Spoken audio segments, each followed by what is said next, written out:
can I create a safe space to gaze upon myself and see myself as I am without a label of fat, skinny, old, tall, short, whatever we want to say? Can I just see myself as I am and be in deep presence with me? Hi, I'm Lee Noto. I'm an intimacy coach and a psychedelic therapist. One of my greatest joys in life is helping women become erotically alive and having the most fun while doing it. Hey, I'm Taylor Davis. Welcome to Wildly Satisfied. I hope you enjoy the show.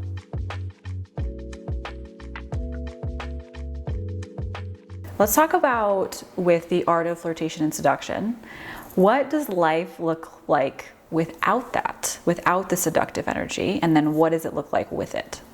Let's just start there. I kid you not, the words that came up when you said, what does life look like without it? Drier than the Sahara. Okay. It feels dull. It feels lifeless. It feels sandpapery. That's a good way to put it. It feels burnt out and exhausted, like we're running on fumes. It feels unanimated. There's like, we're in a black and white Charlie Chaplin movie. Well, let me take that back. Charlie Chaplin's pretty animated. Yeah. But it's like we're in like a black and white two-dimensional reality when we don't experience our own erotic aliveness, seduction, flirtation. And let me just start by saying that when we're talking about seduction and flirtation, again, this doesn't have to involve anyone else. Mm-hmm. We're expanding the definition here to being in a fun banter exchange with the universe and with ourselves. Like if I banter with myself all the time, I might talk out loud to myself, I might look in the mirror and wink at myself, I might shake my hips. I'm flirting. Yeah, I did that in the morning. I'm like making my coffee and there's a mirror downstairs and I'm like, ooh, look at myself. I'm like, look at that. You're doing so good. Like, it's just like, and then you get a little shake. Yeah, there's just a banter. We can banter with ourselves. We can banter with the universe. I flirt with dogs. And it's just like, there's just a fun little exchange back and forth. You can flirt with a baby. Babies love flirting. They'll do something to get a reaction and then they'll laugh and then they'll invite you back in. Oh. Right? And so this is not about sexuality necessarily. We can use flirtatious energy and seductive energy in adult romantic exchanges, but we can flirt with anything. Mm. We can flirt with life. We can flirt with danger. We can flirt with sensuality. And so when I talk about flirtation and seduction, it is this way of being and moving through life that is tuned in, that's turned on, that's there, and that almost has this like, come hither. Like, come hither, come sit. Let me tell you about my day. I'd love to hear about yours. And it's just this energy comes from one, inner safety. It also comes from a self-assuredness and a knowing of one's inherent worth and value, separate from any external circumstance or resource. And it's a restedness inside oneself. When we feel grounded and rested and safe inside of ourselves, that's when our humor comes out. That's when our jokes come out. That's when we get into these lovely exchanges with people. That's when our essence comes out. That's flirtation and seduction. Now we can use that in very practical ways in dating, love, relationships, etc. But I like to expand the definition because when we have that, to the second part of your question, when we are tuned in to that energy and that energy is flowing through us, we feel alive. We feel radiant. We glow. We've all had this experience where it doesn't matter what we're wearing, but on that day we're feeling ourselves. Mm-hmm. We walk out the door, we walk into a coffee shop, and people are just attracted to us. The barista is in an exchange with us. Somebody opens the door and holds the door for us and makes eye contact, and it's just like things flow. Yeah. When we are connected to our flirtatious, seductive energy in a way that's conscientious and honed, life happens for us. Yeah, I feel like this is really reminiscent of like, this is why with me that like I do what's called the turn on vision, right, with my clients, because I'm like, you should be turned on by life, the thing that you're creating. should feel like you're in turn on. And so that's why I started calling it the turn on vision, because I was like, I want you to, I didn't say flirt, but like, this is a great way I'm gonna start saying it this way, is like, you should flirt with that future version of yourself. That future version of yourself that's like, well, how does she flirt with the world? How does she move through the world? And that's really what builds your turn on vision, is like, okay, well, if you're wanting to build this beautiful life, you can have an amazing, fantastic, pleasurable life. The more that you are turned on, the more that you are activated by it, the more that you can move through slowness or through dancing through your life, whatever it is. But what is that, like, not the best way, I'm trying to say this, is like, if you want to get to that point, if you want to bring this aliveness into your life, right? How can you do that in a way that is turned on and flirty? It's like the flirty is the how. It's like the how to get to wherever it is you want to go. And I love that. So, ooh, yeah, I love this. Yes. Amazing. Flirty energy. Oh my God, there's so much I feel like I could ask on this. And I'm like, I feel like with this, because a lot of the times when, you know, bring in leaders and we talk about these things, the concepts feel very like high, it feels very up here. So I would love to get into the practical integrative pieces of like, what does that actually look like in terms of flirtation? I love that you're taking it out of the dating context, and you're bringing it into business or wellness. Like, you're at the gym and you're flirting with life, you're in your bedroom and you're flirting with life. Like, can you give me some examples of what that might look like, or whether it's you or your clients or your friends? Like, what are some of those practices? Or it doesn't have to be a practice in terms of like an entirely separate practice, where, because I know this is something that I've noticed too, where like, what are some embodiment practices, and then it's like a separate ritual that you do versus like, no, it's a thing that I do every day. It's just become a part of me. Yes. Yeah. So like, what are some of those two practices, as well as like embodiment, like fully embodied flirtation pieces? Yes. I'm going to give one that is going to be like a catch-all, because if we're in this inquiry with ourselves often, daily, then this is going to support us in every area of our lives in many, many ways. And that is tuning in and asking, what do I need? Like, what do I need here? What would allow me to feel safe? What would allow me to feel open? Do I have any boundaries? What are my desires? Just checking in on those basic things that really are what create a huge level of safety for us. Like, what do I need? Are my needs met? What's going to allow me to feel safe and open, or fill in the blank with however I want to feel right now? What are my desires? And do I have any boundaries? That allows us to really check in and make sure our needs are met, so that we can take our awareness from being preoccupied with the self and focusing it out on our experience of life.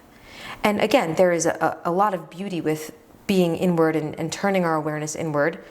We can be in that inquiry as well.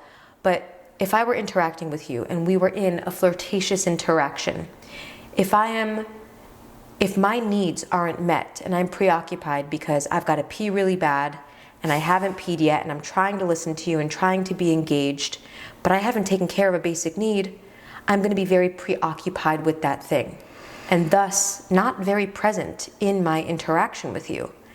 So when I turn in and say, what do I need right now? Are my needs met? Do I have any boundaries? What are my desires?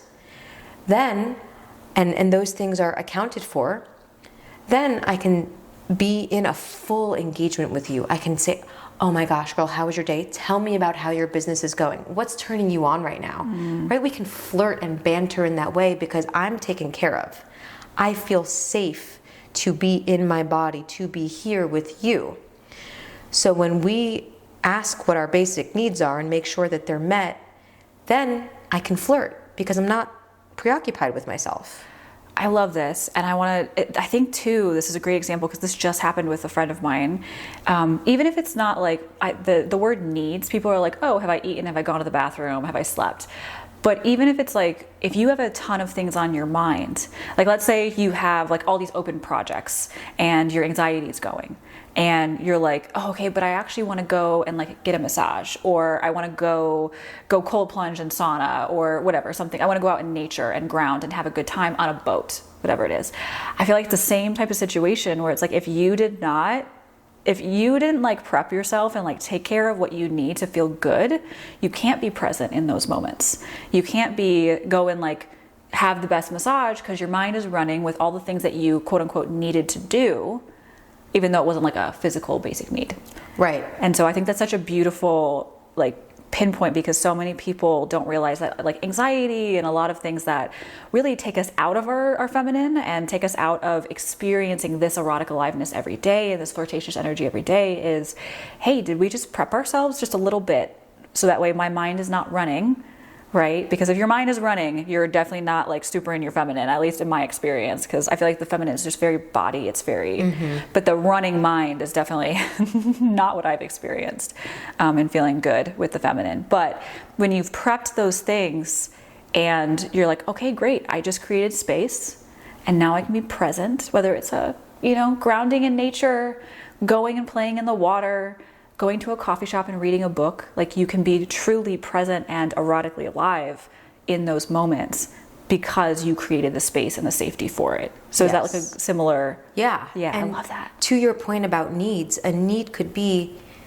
you know, as I was coming over to record this with you, I might have a need to share where I'm at that day, what my energy levels are like, how I'm feeling, so that I can relax in knowing that you're also aware of where I am. That could be a need. We might have a need to clear the air with someone before we can experience connection again. Right? Needs can be anything. Yeah. So what do I need right now? What do I require to be able to feel like I can be my most relaxed, open self? And so that's the practice that I would give, that if we integrated those questions into our everyday life, that would support us in maintaining great levels of energy, taking care of our health and well-being. That would support us in how we generate income for ourselves and our businesses and dating and relationships. So this is one practice or set of questions that supports every area of our life, as well as our ability to be open, to be in the energy of erotic aliveness, to feel erotically alive, and to flirt. One of the practices that I love most, because again, we're talking about many faces of the feminine. The feminine can be soft and gentle and quiet. The feminine can be reserved. The feminine can be boisterous and in your face. The feminine can be the vixen, the expressive one, the artist. So one of my favorite practices is self-touch. And in this practice, when I guide this and when I do this on my own, sometimes I'm in the mirror, sometimes I'm in bed, I'll just start to touch different parts of my body, my face, my legs, places I don't touch in between my toes. What does that feel like in between each of my toes? The tips of my nail beds. There's so much sensuality in getting to feel parts of us that we often don't give any attention to. So if I'm in the mirror, I may look and touch and acknowledge different aspects of my face that I'm either critical of, that I don't often pay attention to, that I love, that I just want to acknowledge. I may touch different parts of my body slowly and with intention. Like, wow, I don't really ever touch my collarbone. What does it feel like? Oh, it's beautiful. And if I gaze upon this part of my body in the mirror lovingly, I will have an opportunity to see the beauty. And so self-touch, self-witnessing in the mirror is another practice that I love, particularly if someone has struggled with body image. Can I create a safe space to gaze upon myself and see myself as I am, without a fat, skinny, old, tall, short, whatever we want to say? Can I just see myself as I am and be in deep presence with me? So self-touch, self-witnessing. I love flirting with myself in the mirror, and that might be through the form of dance, putting on my favorite song and just dancing and moving my body with no need for technique, no need for structure, just however my body wants to move. And that might look pretty wild. I might be shaking my head and flailing around. I might be jumping up and down. I might be doing a move that looks super cool and Instagram worthy. You know what I mean? dance, movement, and again, any sort of movement, breath and sounds. I love just breathing in any way that feels intuitive for me, and then letting sounds out on the exhale, and being in expression through sounds. Like, we spend all day forming words and thoughts that have meaning to us and to other people. What if I just made sounds like, or right? That expresses something. yeah. We don't have to use words to always express ourselves. Yeah. And often words kind of fall short sometimes. Yes. And so breath, sound, movement in ways that just feel organic and natural. They don't need to be in a structure and order. They don't need to mean anything. And so when we're in those practices, along with self-touch, self-acknowledgement, self-witnessing, there's a beautiful way to slow down, witness, be present with what is, and then feel and experience ourselves. And a huge part of the feminine is that we feel, and we are experience. So I really love those practices as easy ways that require no supplies, that you can do anytime on your own, and just tap into a different energy and a different experience of yourself. I love that. I love that. Those are amazing. Is there anything that you want to say just as we wrap up around being erotically alive, or any message that you want women to know, or the feminine, I'll just say the feminine, to know? This goes back to something you said earlier, which really hit the nail on the head. Being erotically alive is not something we have to do. We don't have to go out and work for it. And we don't have to put anything on for it. We don't need eyelashes. We don't need nail polish. We don't need makeup. We can be in sweats. We can be naked. We can be decked out to the nines. It doesn't matter. Being erotically alive is a state of being that we choose. And when we strip ourselves of the things that keep us from experiencing our full joy and the full range of our emotions, what exists and arises in the space is erotic aliveness. All it requires is space. So if we just give ourselves space, erotic aliveness can appear. Every person can do it at any time, in any place. It doesn't have to be a big production. We all have access to this. This is our Eros, life force energy. We always have this, and we can always call upon it. I love that. I love too that you said just give it space, because one of my baseline integrity statements is spaciousness is where success and satisfaction thrives. Say that again. Space is where success and satisfaction thrives. Yes, preach it. I mean, the whole thing about being wildly satisfied is having the space to ground, to be who you are intuitively, to be able to operate and function in a way that feels natural and good to you, and then be able to experience life and whatever that looks like for you, success or satisfaction, whatever that is for you, in a way where you're like, I am on this earth and it is beautiful, and I get to experience life in this beautiful time that I was born with these people. And just to know that you are meant to have a wildly satisfying life. Otherwise, what's the point, right? If we're not erotically alive, if we're not satisfied, if we're not feeling pleasure in our day-to-day life, what are we doing? Amen. What are we doing? Exactly. So, well, thank you. This was amazing. I love this. I'm sure we'll have more conversations like this, because this is great. Yay. But yeah, I love this. Do you want to tell people where they can find you? If not, I'll definitely put the links in the show notes and everything. Absolutely. Yeah. I'm on Instagram at Lee Noto _ LEENOTO. That's the main place. I'm also on YouTube. Yeah, I know. I've been seeing that. That's amazing. Yeah, the Gram and YouTube are the main places. I love that. I love that so much. Thank you so much for listening to this Wildly Satisfied production. I hope you enjoyed the show, and we would love it if you would share it with someone that you love, leave a review, or come tag us on social media at Wildly Satisfied.